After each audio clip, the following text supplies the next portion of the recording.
Well, Emanuel, last time the league saw you in action, back in 2022 season, winning the Cruiserweight title against Jake Baker. And you said at the time, you know, I think I'm going to sort of hang up the gloves. I'm not officially retired, but if a big fight came along, something that I could really get excited for, really get up for, I'd definitely consider it. And fast forward to September the 14th, 2024, that big fight has presented itself. You're going to be returning to Quest in a huge fight. It's the main event, Saturday, as I say, September the 14th, and you're going to be challenging Liam Dyer for the vacant National Super Cruiserweight title in what a fight. I mean, something everyone's been talking about since this fight was announced, and first and foremost, it feels like an eternity since the league's fans saw you in action, so what have you been up to? You know, obviously I've been focusing on my training, you know, once they're training like the youngsters, you know, coaching. Try and stay a bit more active, not completely just drop everything. And then I was thinking about actually making a return, but I was going to fight in Ghana and then the McBone promotion, you know, Freezy McBone. Yeah, Freezy. So I was like, you know what, I'm just going to start training. And then not long after, you messaged me. I was like, oh, brilliant, this is a good warm-up, you know, to fight Liam Dyer. So, yeah. Let's go. Let's do this. Let's do indeed. Like I say, I mean, obviously, do you know what? I mean, just before we talk about the fight a bit more, so Freezy, Seth, you know, I've known him a long time. Okay. Sort of his sparring video went viral when he sort of he knocked an opponent out on the trials. So you know that was phenomenal. I know he's doing really well. He's got his own promotions out there. Yeah, he's doing amazing. He actually was talking about you the other day. He was like, yeah, I know Alan very well. Yeah, so lovely guy. Yeah, so, it is. But this is about you. This is about your main event, your title showdown up against Liam Dyer. So, I think from where we start. So, like I say, the last time we saw you in action was Jake Baker. Great performance against a young, hungry, talented fighter. Yeah, he was a good fighter. And you know, you picture shots. You know, some big overhand rights, which you know had him in sort of real trouble in that fight.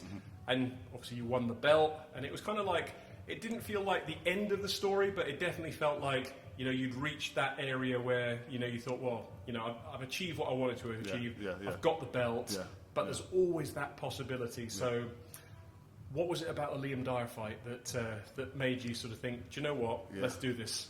You know, Liam Dyer is not, you know, I know he's still a heavyweight champion, right? National champion. So he was a novice and a regional champion at heavyweight before deciding to move down to Super Cruiserweight. I mean, you know, it's the challenge I've been looking for, really. You know, like you mentioned earlier on, if I'm going to come back, I need something that's worthwhile coming back to. And I've been watching this video, you know, I've been seeing Liam Dyer, you know, and he got good hands, you know. He remind me of Andy Louise, you know, kind of like guy, you know. But I would say, like, if you... But in that, I was going to say something, I don't even know what to say. But I was going to say, basically, like it reminds me of Andy Louise, but in the Timu, you know, version. Basically. But I'm ready for the fight, you know what I'm saying? Like, I know it's a southpaw, you know, I'm not used to fighting, you know, southpaw, but that's not a problem. I got a great team behind me, you know, I got Renegade, I got you know, Lee right there, you know, work on the pad work, you know, I got Kenny, I got my whole team behind me, so, you know, it's not a threat, you know, and I'm coming to give him all the smoke. So, let's go. I know that Renegade, you know, I've been here a few times over the years, I mean, sort of to interview the likes of Ami Rahman when he was boxing in the competition. You had the likes of young talent Killian Mills, who won the British title in his last fight in the competition. You know, beating Chesney Hawkins. So there's a real kind of pool of talent that's come out of this gym. Correct. And obviously you've got some great coaching staff, you've got some sort of great training partners, but you know, this is a tough fight. You know, it's a tough fight for both of you. I think in the fact that although Liam's coming down from heavyweight, he even admits himself, you know, he's not a natural heavyweight. You know, he's not designed or built physically for that division, but he was always sort of like, he did his training, but he never really sort of took the kind of nutrition side of things seriously. And I know at Cruiserweight, you're coming obviously up from Cruiserweight, which was obviously 90.71 was the championship limit, but you've got a bit more of a sort of a tolerance on this one. So You're both coming from different divisions into the new Super Cruiserweight division. Yeah. You both bring excitement. You know, you both can sort of punch. Yeah. And like you say, Liam's a southpaw. So, I mean, I think the first question to ask is, preparation-wise, you know, you touched on it and you said, you know, you were getting ready for a fight in Ghana. Yeah. You were sort of back in that kind of mindset. But since you got the call, since you accepted the fight, tell me a little bit about how the mentality has changed and how you feel now coming into this fight. Yeah, I mean, the mentality has completely changed from what I was planning to do. Obviously, you know, going against someone like Liam Dyer and, you know, being a southpaw, you know, I have to work and train hard on different angles, you know, just, you know, basically breaking his, you know, his defense and staying away from his power hand and just moving, just basically just, bring the fight to him, you know. So I'm working on strength and condition. I'm doing a lot of fitness work. Just dieting, just keeping the mind strong, basically, you know. And then, on the night, you know, we'll find out what happens then.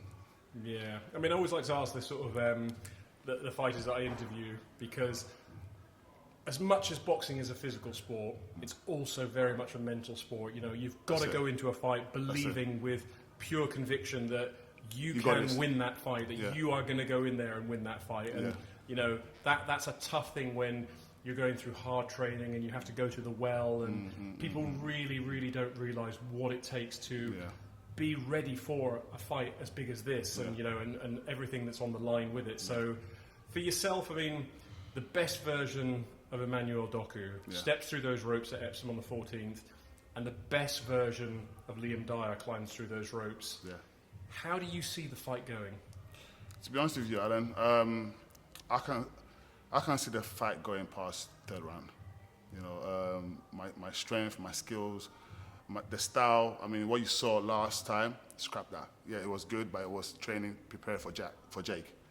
I'm coming as a different guy. I don't think, you know, yes, he can punch fast, he got hands, but I don't think he can handle my power, to be honest with you.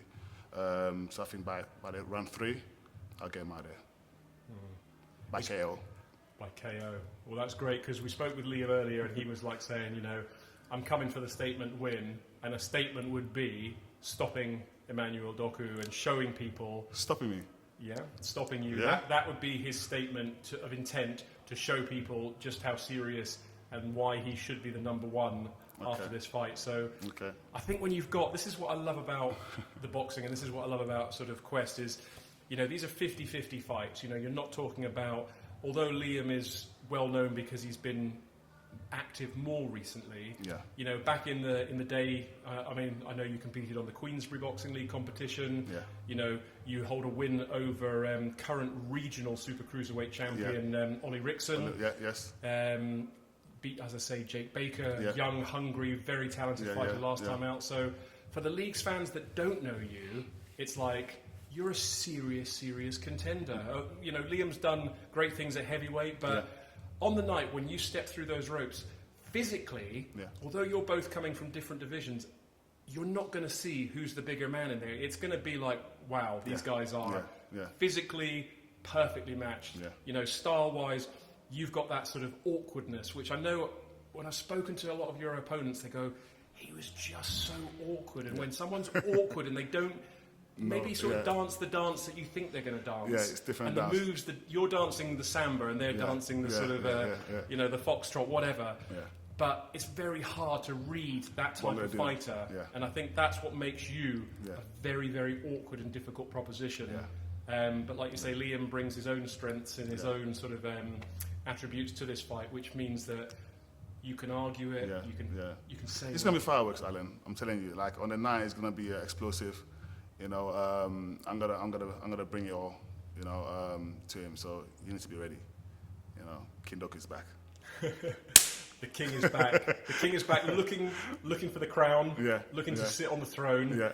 And I know that the great thing is with 100% number one. And I know the great thing with the Renegade, with the sort of, the gym's got a real kind of community feel. It's one thing I noticed. It's actually same with Dennis and Dyer, where Liam, you know, everybody gets behind their fighters. So, you know, when you fought previously, when Killian's fought, when Ami Rahman's fought, when Gary is fought, you know, everybody comes and gets behind you guys. It's beautiful. The team, the Renegade team, is just, as soon as I got the news and I told them, you know, I'm coming back, everyone just start jumping in.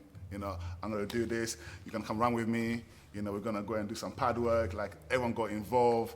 As soon as I received the ticket, like, everyone's in, you know, and that's the beauty about it as well. So, and that's what you want. You want that atmosphere. Yeah. So I'm going to wrap this up because obviously I know that you've there's still lots of time to this till this fight.